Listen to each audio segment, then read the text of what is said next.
ដើម្បីឲ្យការរៀបចំផ្ទះរបស់អ្នកកាន់តែមានប្រសិទ្ធភាពនិងស្របតាមក្បួនខ្នាតនាំលាភសំណាងខ្ញុំសូមពន្យល់លម្អិតបន្ថែមលើចំណុចនេះមួយដូចខាងក្រោម 1. ច្រកទ្វារធំ Gate of Chai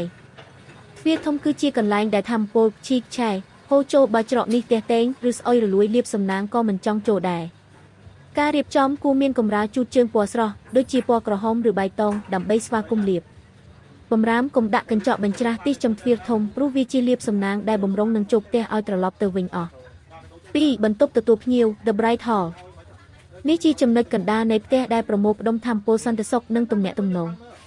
ការដាក់សាឡុងគួរដាក់ឲ្យខ្នងផ្អែកជាប់នឹងជញ្ជាំងរឹងមាំមិនមែនផ្អែកលើបង្អួចទេដែលតំណាងឲ្យការមានអ្នកជួយជ្រោមជ្រែងខ្លាំងក្លា backing ការដេកជ្រើសរើសរូបភាពដែលមានចលនាវិជ្ជមានដូចជារូបសេះ8កំពុងរត់តំណាងឲ្យភាពជោគជ័យរហ័សឬរូបទូកចម្បាំងដឹកមាសតំណាងឲ្យការជួញដូរចំណេញ 3. តំបន់ផ្ទះបាយ The Treasure Room ក្នុងក្បួនហុងស៊ុយចង្ក្រានក៏តំណាងឲ្យសុខភាពនិងទ្រព្យសម្បត្តិរបស់សមាជិកគ្រួសារទីតាំងចង្ក្រានកុំដាក់ចង្ក្រានទល់មុខនឹងទ្វារបន្ទប់ទឹកឬទល់មុខនឹងទូទឹកកកភ្លើងនិងទឹកឆុងគ្នាវានាំឲ្យហូរហៀរលុយកាក់ឬឆ្លោះប្រកែកគ្នា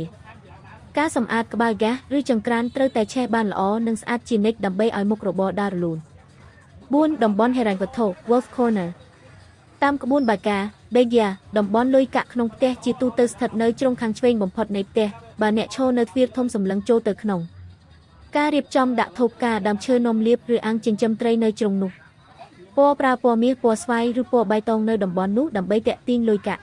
5. ការប្រើប្រាស់ទឹក Water Element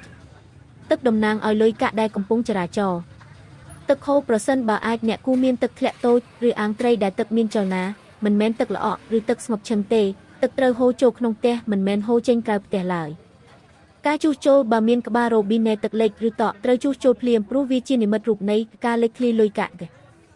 ដើម្បីឲ្យអ្នកកាន់តែយល់ច្បាស់ខ្ញុំនឹងបកស្រាយលម្អិតអំពីការរៀបចំតំបន់ហិរញ្ញវត្ថុនិងការដាក់អាងត្រីដែលជាបច្ចេកទេសហៅលុយដ៏មានប្រសិទ្ធភាពបំផុត 1. របៀបរកជ្រុងលុយកាក់គេក្នុងផ្ទះ Wealth Corner តាមក្បួនបាកា Begia គ្រប់ផ្ទះទាំងអស់សុទ្ធតែមានជ្រុងសំណាងរបៀបរកចូលទៅឈរនៅទ្វារធំនៃផ្ទះរបស់អ្នករួចសម្លឹងទៅខាងក្នុងជ្រុងដែលនៅខាងឆ្វេងបំផុតនិងជ្រៅបំផុតនៃផ្ទះគឺជាតំបន់លុយកាក់អ្វីដែលគួរដាក់របស់ដែលមានតម្លៃដើមឈើនាំលាភដូចជាដើមលុយ Money Tree ឬរូបចម្លាក់តំណាងទ្រព្យសម្បត្តិបំរាមកុំទុកឲ្យជ្រុងនេះធូលីដេចាប់ឬដាក់ធុងសម្រាមឲ្យសោះព្រោះវានឹងធ្វើឲ្យលុយកាក់រកបានមកងាយនឹងរលាយទៅវិញ 2. ការដាក់អាងចិញ្ចឹមត្រីឲ្យត្រូវទិស Water for Wealth ទឹកដែលមានចលនាជួយរុញច្រានលំហូរហិរញ្ញវត្ថុឲ្យដើរខ្លាំងចំនួនត្រីតាមក្បួននិយមចិញ្ចឹម 9 ក្បាលត្រីមាស 8 និងត្រីខ្មៅ 1ត្រីខ្មៅមានតួនាទីស្រូបយកគ្រោះចង្រៃចេញពីផ្ទះទីដៅទិសអាគ្នេយ៍ Southeast ជាទិសលុយកាក់និងភាពមានបាន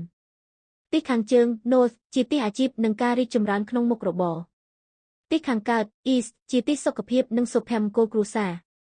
បម្រាមដាច់ខាតកុំដាក់អាងត្រីនៅក្នុងបន្ទប់គេងឬក្រោមជណ្ដើរព្រោះវាបង្កជាថាមពលអវិជ្ជមានធ្វើឲ្យអ្នកគេងមិនលក់ឬមានអារម្មណ៍មិននឹងណ